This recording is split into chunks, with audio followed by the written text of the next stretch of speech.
درود آنجلیای عزیز، در خدمتتون هستم با یک ریدینگ دیگه. امروز میخوام بررسی کنم ببینم چه کسی عاشق شماست و چه مشخصاتی داره. اگر به این ریدینگ علاقه داری دورت بگردم، لطفاً 1 دقیقه وقت بذار قبل از دیدن این ویدیو اون علامت لایک پایین رو بزن. اگه کانال منو سابسکرایب نداری و به تازگی با کانال من آشنا شدی، علامت سابسکرایب هم بزن و کانال رو سابسکرایب کن و زنگوله رو فعال کن. دورتون بگردم. من مهسا هستم و شما صدای منو از کانال فالکده آنجل دارید میشنوید. امروز در خدمتتون هستم با یک ریدینگ جنجالی دیگه. عزیزان دل، لطفاً اگر خوشتون اومد از این فال، کد 722 رو برای تحقق فالتون بنویسید تا با من همسو و هم فرکانس بشید. به نام ایزد یکتا، بسم الله الرحمن الرحیم. امیدوارم از هر جای این کره خاکی که با من همسو و هم انرژی هستی، عزیز دل، مهربون، بهترینا برای قلب زیبایی تو رقم بخوره و من بتونم باز هم از طریق دیکام بهترین جوابا به شما بدم، دورتون بگردم.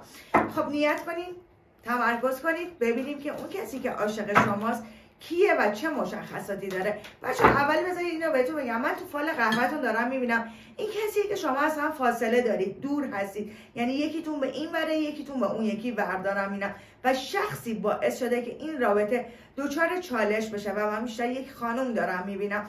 بذارید ادامه این فالو با هم همراهی کنیم ببینیم که این شخص چه کسی هستش. این شخص کسیه که شما دائما داری گوشیتو چک میکنی و منتظر تماس، پیام این آدم هستی و در مورد این آدم خیلی دودل و ناامید دارم میبینمت. کسی دوستت داره که الان ازت فاصله داره. بچه همطوری که تو فال قهوه‌مونم در اومد، اینجا هم داره بهم نشون میده. ولی اینجا چی داره بهم نشون میده؟ معجزه داره بهم نشون میده. یک معجزه‌ای در انتظار این رابطه هستش. این آدم کسی که یه جورایی در حق تو بی‌عدالتی‌ها کرده، حق تو پایمال کرده عزیز من و الان از کرده خودش به شدت پشیمونه و داره فکر میکنه که چی جوری میتونه برگرده و این رابطه رو درست کنه. در واقع شما اصلا فاصله دارید. بچه ها ببینید فالهای ما جنرال هست، دورتون بگردم عمومیه. الان شما متأهل باشی، مجرد باشی، کراش داشته باشی، تو رابطه باشی، کات باشی، تحت هر شرایطی این فال براتون جواب میده. عزیزانی که تو رابطه هستی ممکنه رابطتون سرد باشه، فاصله دار باشه یا الان اصلا فاصله داشته باشید. عزیزانی که کراش داری ممکنه این آدم ایگوی اینو داره، به این تو گذشتش از سمتش رفتی یه آلارمی بهش دادی ولی این ایگوی اینو داشته که با شما وارد رابطه بشه، یعنی یه ترسی داشته، به خاطر همین بی‌عدالتی در حقت کرده. پس هر کس جملات منو نسبت به سناریوی زندگی خودش باید برداشت کنه عزیزان دل، چون فال گروهیه دیگه. من تو هر قسمت رو نمیتونم براتون تیکه تیکه بگم، من یه چیز کلیشو میگم، شما نسبت به سناریوی زندگی خودتون باید برداشت کنید. ولی دارم اینم این چرخ گردون، این چرخی که داره میچرخه، این چرخی که در حال گردش هستش عزیزان دل، به خوبی قراره تغییر کنه. یعنی دارم اینم که این رابطه یک سری تغییرات داره. این آدم همونطوری که بهتون گفتم خودش الان پشیمونه بابت کارهایی که در حقتون کرده. حالا شاید شما سمتش رفتی جواب منفی از این آدم گرفتی، هر چیزی، این آدم من پشیمون دارم اینم نسبت به بدیایی که تو گذشته به شما کرده و خودش حالت ندامت و پشیمونی داره.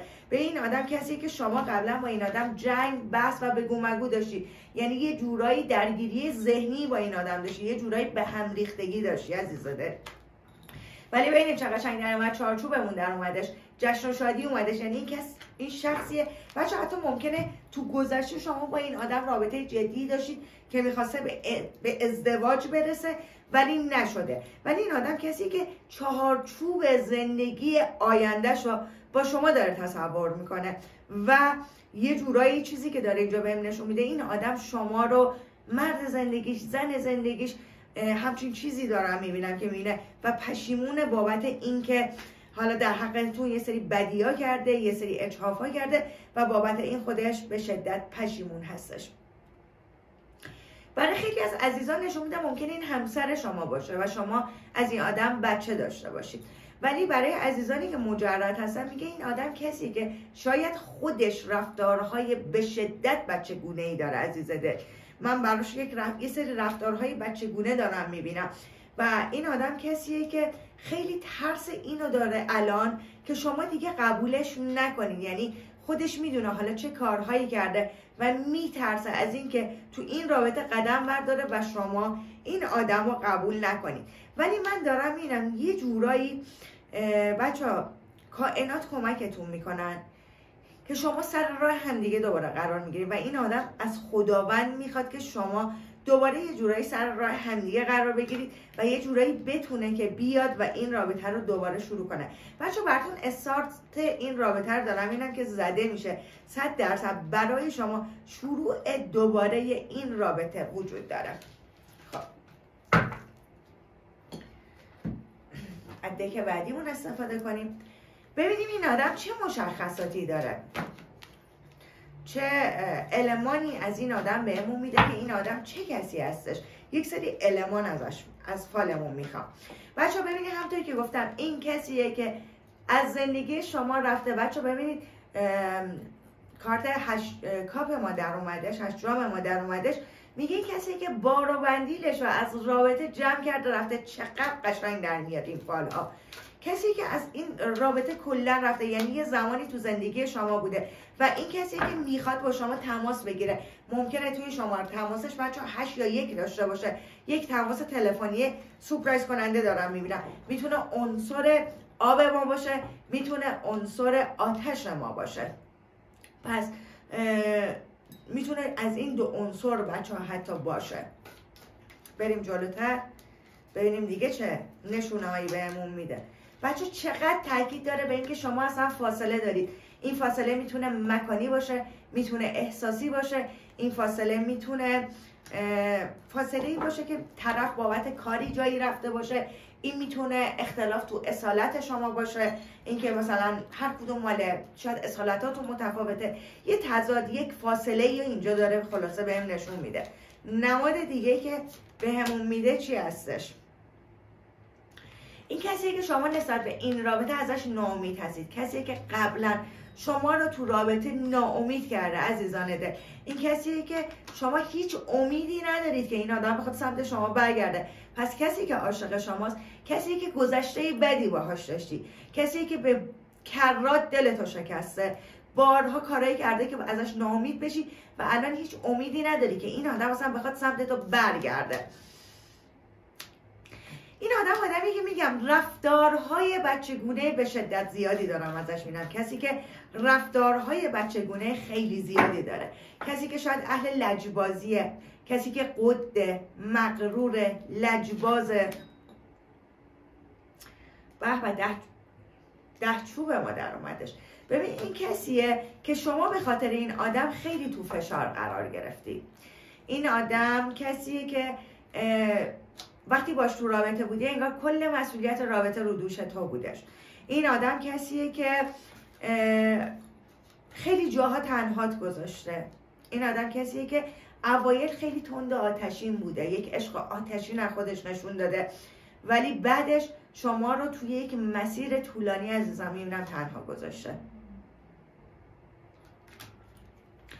این آدم بچه همونطور که تو الان توی کارتای دیگه‌مونم، دک دیگه، اون یکی دکمونم در اومد، این کسی که شما یا با این آدم قصد ازدواج داشتید. بچه این آدم حتی میتونه قبلا یه بار تو زندگی شکست خورده باشه یا با شما میخواسته ازدواجی بشه که نشده. این آدم کسیه که ولی با شما به فکر چارچوب بوده، شاید حتی به زبون نیاورده ولی به فکر یک تشکیل چارچوبی بوده. این آدم کسیه که لحاظ مالی قدرت خوبی داره، امنیت دارم براش میبینم. اگه شما آقا هستی و این ریدینگ رو گوش میکنی، ممکنه این خانوم لباسهای بلندی حتی بپوشه. اگر شما خانوم هستی داری این ریدینگ رو گوش میکنی، این آقا لحاظ جایگاه اجتماعی و موقعیت مالی موقعیت خوبی داشته عزیز من. این کسی که خنجری توی قلبتو فرو کرده، میبینی؟ کسی که یک بار خنجر کرده توی قلبت، کسی که ناامیدت کرده، کسی که حالا دلتو شکسته در واقع. ولی این کسی که شما رو تو شبهاش داره آرزو میکنه. بچه دستار در اومدش، یعنی شما آرزوی قلبی این آدم هستید.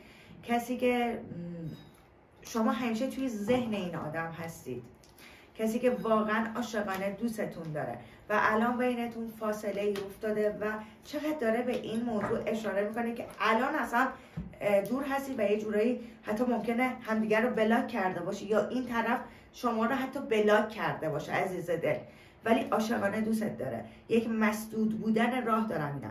کسی که دورا دور داره آمار شما رو در میاره، فضولی کنجکاوی میکنه. خب بذارین همینجا چه حروف اسمی میتونه به هم بده عزیز دلم. این آدم میتونه توی حروف اسمیش ب یا پ داشته باشه، ه داشته باشه، م داشته باشه. بچه ممکنه یکی از این حروف باشه، ولی قشنگ اینجا داره قدم میندازه که سمت شما بیاد و اینجا هم کفش افتاده، شروع قدم برداشتن رو دارم میبینم. این آدم کسیه که میتونه تو شماره تلفنش 6 داشته باشه یا تاریخ تولدش یا شماره تلفنش و میتونه 3 یا آ هم بچه داشته باشه. از سمت همچین کسی بچه ببینی اسمایی مثل مهسا، بهمن، اینا مثال ها میزنم. میم و نون، میم یا نون، ب، ه، آ، س، این حروف اسمیه داره به هم نشون میده که ممکنه یا ممکنه اسم 2 سیلابی داشته باشه بچه، یا ممکنه که نماد اسم قرآنی داشته باشه. این حروف اینجا زیاد افتاده، این اسامی زیاد افتاده، ولی ام و آ خیلی واضح، ام یا ان و آ خیلی واضح افتاده. میتونید تو شماره تلفن 6 یا 9 داشته باشه. کسی که میگم شاید با شما فاصله داره، فاصله مکانی هم میتونه باشه. کسی که شما با این آدم گذشته داشتی عزیز دل من، کسی که در حقت بدیها کرده و بعد از اینکه تو رو از دست داده حتی اون موقع نفهمیده، اوایلی که تو رو از دست داده انگار متوجه نشده، ولی رفته فهمیده چه الماسی رو از دست داده. بچه قشنگ ببینید اینجا یک نگین بزرگ افتاده، یعنی این آدم متوجه شده که یک الماس، یک نگین بزرگ، یک چیز درشتی از دست داده و شما براش حکم طلا و جواهر رو الان دارید، ولی این آدم ترس داره که اگر قدم بذاره شاید پس زده بشه از سمت شما. خب بذارید اینا رو جمع کنم بچه ها، برم ببینم که دیگه چه چیزی توی فال بهمون میخواد نشون بده. خب بذار ببینیم که حالا به جز اینکه دلتنگ عاشقتونه قدمش چیه، میخواد چه کاری انجام بده برای این رابطه، میخواد چه قدمی برای این رابطه برداره. بچه ها یعنی خونه افتاده، این آدم به فکر یک رابطه جدی با شماست، میخواد استارت یک رابطه جدی با شما رو بزنه، میخواد قدم جدی برای این رابطه برداره و برای خیلی از عزیزان قدم ازدواجی شاید حتی باشه و میخواد کدورت هایی که تو این رابطه بوده، ابرهای تیره این رابطه رو کنار بزنه و بیاد سمتتون و میخواد یه شکوفایی و توانمندی دوباره تو این رابطه ایجاد کنه. خب و ببینید این آدم الان به مرحله خودشناسی رسیده، به مرحله کشف رسیده، فهمیده شما همونطور که تو قهوه‌تونم گفتم چه گوهری بودید که این آدم از دستتون داده و یه جورایی پشیمون هستش و داره رنج میکشه. کسی که از اعماق وجودش الان ناراحته و داره رنج میکشه و به جشن و شادی با شما داره فکر میکنه، به اینکه یک جشن، یک مراسم جشن و شادی با شما داشته باشه و به ازدواج جورایی داره فکر میکنه، به یک رابطه جدی و منتظری اخبار از سمت شماست، منتظری که شاید شما سمتش قدمی برید، منتظری یه معجزه بشه تا این تو این رابطه به یک موفقیتی برسه. یعنی منتظر انگار یه اتفاقایی بیفته تا یه قدمی بخواد برداره این آدم. چقدر قشنگ در موردش و خودش الان شدیداً سرخورده هستش و مثل یه برگ خشکیه که از درخت افتاده و هر لحظه داره این ور میشه. بچه‌ها من نمیدونم، حالا شاید چیزی که از خودش نشون میده اصلا اینا نباشه، شما بگید نه بابا اصلا اینا نیستش، تو عشق و حالشه، ولی واقعا مثل یک مرده افتاده، رابطه‌ای که تموم شده و این آدم تازه فهمیده میگم چه چیزی رو از دست داده و در نهایت به فکر درخت و شروع یک زندگی، به این درخت و زندگی براتون افتاد، به فکر یک رابطه ریشه دار و شروع یک زندگی با شما هستش. پس قصدش از اومدن این سری این نیست که بیاد آسیب بزنه، انگار این سری یه ذره سنجیده تر دارم میبینم که بخواد عمل کنه، قدم برداری، همچین چیزی رو داره به هم نشون میده. بذار ببینم از این دکمون دوباره استفاده کنیم، ببینیم بازم سند ازدواج بهمون میده. تو هر سری که من از این دک استفاده میکنم دومین کارتی که میکشم سند ازدواج. حالا ببینیم این سری چی میده. آیا خوبه اگر این آدم برگرده و شما بپذیریش؟ اصلا خوب هست برای شما؟ ببین میگه که شاید بذارید تکمیلش کنم بعد تعبیرش کنم.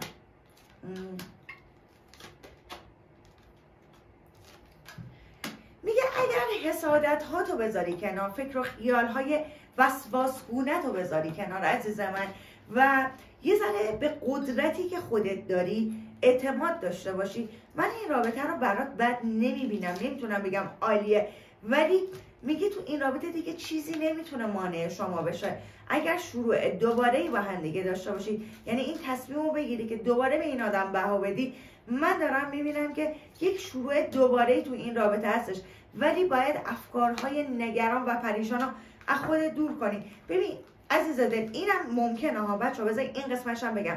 ببین ممکنه این آدم آدمیه که فکر و خیالهای وسواسگونه‌ای نسبت به این رابطه داره، حسادت‌های بیش از حدی داره، یک طرف این رابطه تو این حالته. میگه اینا قدرت شما رو ازتون داره میگیره. اگر اینا شاید مانع این خوشبختیه باشه، ولی اگر بتونید این افکار نگران کننده، پریشونی، ناراحتی رو از خودتون دور کنید، شاید بتونید که یک رابطه خوبی داشته باشید. ولی از اونجایی که انگار شما میترسید دیگه به این آدم اعتماد کنید، میگه که ممکنه برای شما یک سری غم و اندوه هم تو این رابطه باشه. یعنی درسته که باعث میشه یک قدرتی رو به دست بیاری، ولی ممکنه باز هم باعث ناراحتیت بشه، یک غم و اندوهی رو دوباره به دلت بیاره. عزیزم بذار یک دوتا هم از این بکشم برای تکمیل این قسمت فالمون. بذار ببینم اگر شما به این آدم فرصت بدید، آیا کارهای بد گذشته‌شو باز میخواد تکرار کنه یا درسی میگیره، تجربه‌ای براش میشه و این رابطه ختم به خیر میشه. میگه اگه بتونی تعادل و توازن رو تو این رابطه، همطور که اینجا گفت، میگه اگر بتونی یک تعادلی رو ایجاد کنی، رابطه ممکنه به جای خوبی برسه. من برای این رابطه شروع دوباره رو میبینم. بچه‌ها ببینید بچه افتادش. ببین من تو این رابطه میبینم که اگر فرصت دوباره بدین، یک تولد دوباره برای رابطتون هستش و این تولد دوباره میتونه اگر توش تعادل و توازن رو حتی خودتون رعایت کنید. بچه‌ها این تعادل و توازن میتونه در مورد این هم باشه که آقا خیلی به این آدم بها ندید، خیلی بیش از اندازه اگر بهش محبت نکنید، عقل و منطق رو در کنار هم دیگه داشته باشید، ممکنه که یکی شدن و ازدواج داشته باشید، یکی شدن روح‌های شما، یکی شدن عشق شما و پروازی که با قدرت عشق هستش. و من این آینده این رابطه رو براتون میدم. اگر بتونی خودت این رابطه رو درست هندل کنی، برات اتفاقات خوبی قراره بیفته. طبق معمول بچه‌ها آخر فالمون همیشه براتون دو تا هم اعترافات میزنم. بذار ببینید اعتراف این آدم، حرف نگفته این آدم چیه. اگر الان جلوی شما اینجا وایساده بود، چه حرفی برای گفتن داشتش؟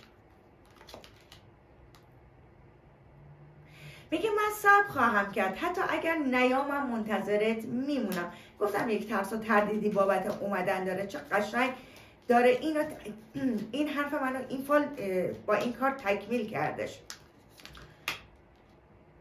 میگه ولی من احساس میکنم تو هم هنوز منو دوست داری، احساس میکنم هنوز دوستم داری. و آخریش میگه همه چیز خوبه و من خوشحالم و من امیدوار هستم. یه دونه هم بزنم نتیجه ببینم آخرین حرفش چیه. بسم الله الرحمن الرحیم. بزنم خودش بهمون کارت میده. خب اینا با هم اومد. میگه حتی اگه یه دونه آرزو هم داشته باشی، من دوست دارم اونو برات برآورده کنم. میگه من نمیتونم بعض وقتا به نفس خودم غلبه کنم، دلم برات خیلی تنگ شده عزیزم. من هر روز هر شب به تو فکر میکنم، تا از ذهن من بیرون نمیاد. میبینی چقدر عالی، بسیار هم عالی. عزیزان دل، این ریدینگ هم به پایان خودش رسید. اگر از این ریدینگ لذت بردی، دورت بگردم یه دقیقه وقت بذار، اون علامت لایک پایین رو بزن. اگه کانال منو ساب نداری، همین الان سابسکرایب کن و اون زنگوله رو فعال کن تا جزء نفرات اولی باشی که انرژی تا با فالهای ما همسو میکنی.